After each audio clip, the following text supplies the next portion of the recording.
Los pueblos se comportan como seres vivos. Nacen, crecen, alcanzan su máximo esplendor y en algunos casos entran en declive, se reducen e incluso desaparecen.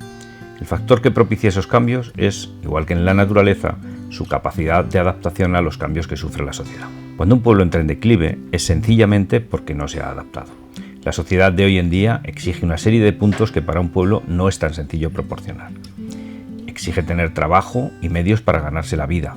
Exige comercios y sitios donde abastecerse de comida, combustible o diversos productos. Exige tener bancos o lugares donde realizar gestiones financieras. Exige conectividad. Internet es hoy muy importante casi para cualquier cosa. Exige tener colegios e institutos. Exige ambulatorios y hospitales. Exige tener opciones y actividades de ocio. Pues ninguna de estas cosas se cumple bien en los pueblos. ¿Por qué la gente abandona los pueblos? Porque no tiene trabajo, no tiene determinados servicios, no tiene hospitales ni colegios, no tiene bancos y o no tiene actividades de ocio suficientes. Todas ellas, por separado, pueden ser la causa de que algunos habitantes abandonen su vida en un pueblo para rehacerla en otro. Pero cuando varias de ellas actúan conjuntamente, el efecto es sencillamente brutal. Cuando un pueblo entra en la espiral despoblacional, es muy difícil salir de ella. La gente comienza a irse en busca de mejores opciones laborales y con ellos se va el negocio y el comercio. Hay poco negocio y entonces los comercios cierran. Pero como los comercios cierran, la gente se va porque no puede abastecerse de gasolina, alimentos, dinero en efectivo. Los servicios médicos o los colegios también cierran por falta de usuarios a los que atender. Y claro, eso provoca otra oleada de gente que se marcha porque no tienen esos servicios públicos que necesitan. Las compañías de telecomunicaciones no invierten en infraestructuras porque no hay usuarios, lo que provoca que la gente se marche porque no tiene conectividad. Al marcharse, aún cierran más comercios, más negocios, más bares, más bancos. Y así se llega a la situación actual. Una verdadera situación de emergencia poblacional en la que una gran parte del país se está despoblando a un ritmo creciente y en la que la mayoría de la población se concentra en pequeños espacios que se convierten en grandes núcleos urbanos deshumanizados.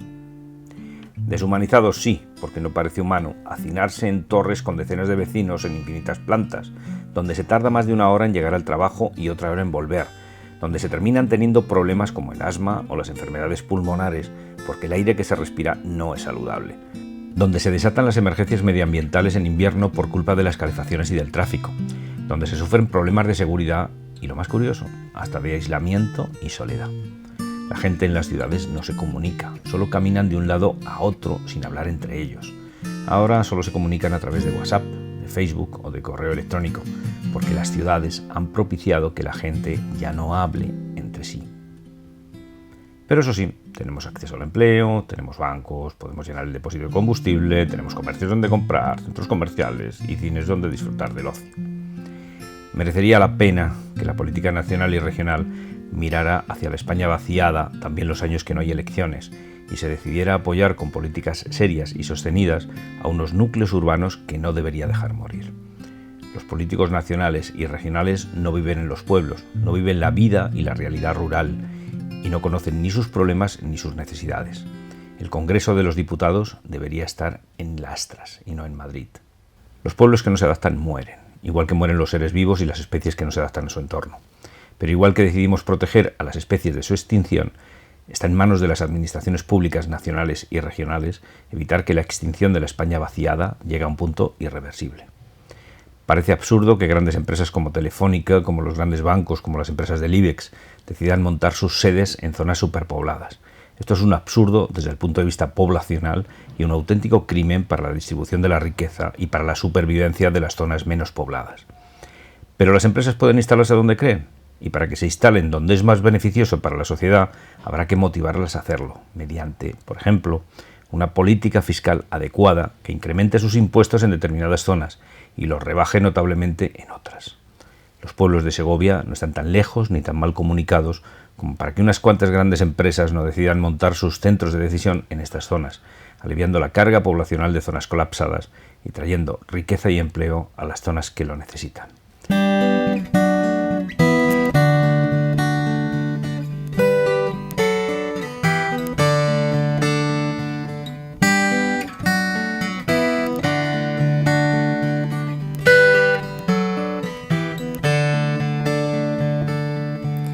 querida España, esta España viva, esta España muerta. De tu santa siesta ahora te despiertan versos de poetas. ¿Dónde están tus ojos? ¿Dónde están tus manos? ¿Dónde tu cabeza? Mi querida España, esta España mía, esta España nuestra. Mi querida España, esta España mía, esta España nuestra.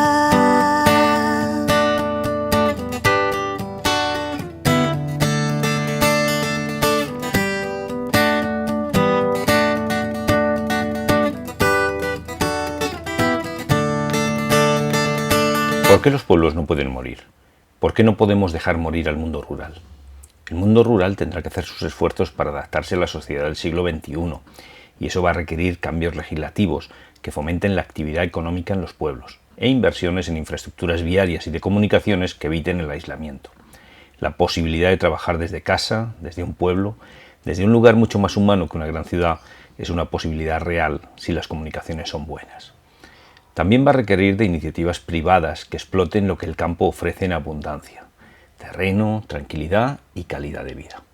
Eso puede traducirse en iniciativas privadas que exploten el mundo rural, la agricultura ecológica, las posibilidades logísticas y la generación de electricidad a partir de recursos renovables, como los recursos hidráulicos, eólicos, solares o biomásicos. El mundo rural necesita emprendedores que crean en las posibilidades que brindan los pueblos. Existe un pueblo rural posible sin subvenciones, sin limosnas, pero con emprendedores a los que no se les ponga trabas por desarrollar sus ideas. El mundo rural necesita una visión ecologista actualizada, una ecología del siglo XXI y no una ecología asfixiante para la economía rural. También necesita una administración moderna y unas infraestructuras acordes con el siglo actual. Pero sin duda, los cambios legislativos y las inversiones públicas, que no las limosnas, son necesarias, imprescindibles. ¿Por qué las administraciones no pueden dejar morir a los pueblos? ¿Por qué la sociedad no puede dejar morir a los pueblos ni cruzarse de brazos ante la pasividad de los políticos nacionales o regionales? Pues por 4 razones fundamentales. Porque no es justo, porque significa una pérdida del patrimonio cultural, porque no es inteligente desde el punto de vista demográfico y porque los pueblos son proveedores de las ciudades. Y nadie, en su sano juicio, acaba con quienes les proveen de cosas como alimentos, ocio o energía. No es justo porque cada individuo debe tener la posibilidad de vivir donde desee, sin que eso signifique un peor acceso a la educación, a la sanidad o las comunicaciones del mundo contemporáneo. Los habitantes del mundo rural pagan los mismos impuestos que los del mundo urbanita, están sujetos a la misma fiscalidad y en cambio reciben mucho menos. Eso no es justo. Cada uno debe vivir donde crea, donde estén sus raíces o en el lugar que se ajuste a sus deseos, con ciertas facilidades o dificultades asociadas a esas decisiones, pero sin que esas dificultades supongan un verdadero impedimento. No es acertado desde el punto de vista cultural, porque cada pueblo tiene una serie de costumbres, fiestas, tradiciones, hasta comidas típicas, que se pierden cuando desaparece el pueblo. Perder las tradiciones supone perder la cultura, la gastronomía, las costumbres y supone una pérdida de la diversidad cultural. Si queremos ser todos norteamericanos y vivir la cultura norteamericana, dejemos morir a los pueblos. Pero si queremos algo más diverso que Halloween, Papá Noel, hamburguesas o béisbol, miremos en nuestras fuentes culturales, que se encuentran en los pueblos. Y si dejamos morir a los pueblos, ¿quién nos surtirá de alimentos? ¿América? ¿Asia? ¿África? ¿Dejaremos de un lado la huerta, el producto fresco, la agricultura y la ganadería sostenibles y comeremos comida envasada o de países de los que terminaremos dependiendo? No, dejar morir a los pueblos no es inteligente si queremos asegurar la alimentación y la alabada dieta mediterránea. No es inteligente para la sociedad dejar morir a los pueblos porque desde un punto de vista demográfico, agrupar a todos los individuos en unas pocas ciudades les hace competir por el espacio, incrementa los precios de las viviendas en las ciudades hasta un punto impagable y congestiona las vías de circulación. 45 millones de personas viviendo en unas pocas ciudades hace que éstas sean inevitables. ¿Queremos ser como Ciudad de México, como El Cairo, como Bangkok? Pues no hay más que dejar morir a los pueblos de la España central e irnos todos a las 5 grandes ciudades y a las costas. No, Eso no es inteligente desde el punto de vista demográfico. Ya el campo estará verde, debe ser primavera. Cruza por mi mirada un tren interminable.